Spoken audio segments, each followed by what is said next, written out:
Good morning, Mystery Quilt time again. And it's a long weekend, so that means you technically get a whole extra day to sew if you're lucky enough to have the long weekend. Okay, we're up to week 19. Wow.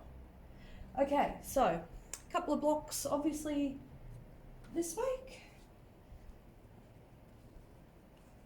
One of your blocks is, this one is nice and quick and easy. It is just a triangle, half square triangle with two triangles either side. You can throw any colours at this one. Nice and quick and easy. The other block is a little bit more fiddly. Now you may remember, I think this is block 26 that we did. And we had the little square in a square units.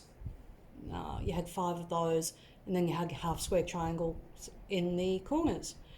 So the block for this week is this block, but all square in a square units. So every unit is your little square in a square. So in the instructions, I write this as a stitch and flip. You can also follow the cutting directions if you wanted to cut squares and then cut them diagonally. But doing doing stitch and flip, I think is a little bit easier. So just a reminder, you're going to cut your background squares. You're going to cut the 4 little squares that are going to go into the corners.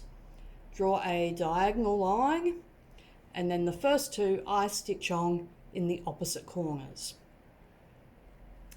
Before you trim them off, reminder, fold your fabric back and just make sure that it's actually folding right back to the background square, because if it doesn't, it means your square will be undersized and we don't want that.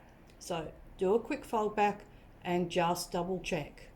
Otherwise you'll need to unpick and slightly adjust the position of your square. So you do that. After you've double checked, trim off your excess, which is what I have done on this unit here. Fold those out, give them a really good press. Now you can either press to the side or press your seams open, and make sure that when you press them out that there is no little hidden bit of fabric at the fold. There's no little pleat there, because again, otherwise your unit, tongue-tied, your unit will be undersized. So just make sure there is absolutely no little pleat there. And then you sew on the 2 opposite corners. Again, do your little test, fold the triangle out, make sure it's the right size, then trim off. And you'll need 9 of these. Mine, I have done a different coloured square in the middle. You can obviously do lots of interesting colour combinations. It's a cute little block. So yes, you do end up having to cut quite a lot of little squares. Stitch and flip does use a little bit more fabric than cutting them the cutting squares and cross-cutting them to make your triangles.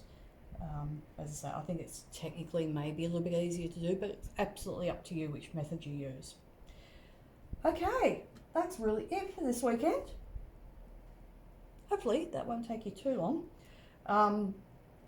The thing with this one that you would have found when you made this block is you do have some point matching to do. That's a little bit of extra fun. Now I will say my tilde version I'm pressing to the side. Because you end up with a lot of bulk here, pressing open does make them lay a little bit flatter, but yes, if you're pressing to the side, then You may want to press this one open, but it does end up a bit bulky. Okay then. Right, off you go, do some sewing. Okay, bye.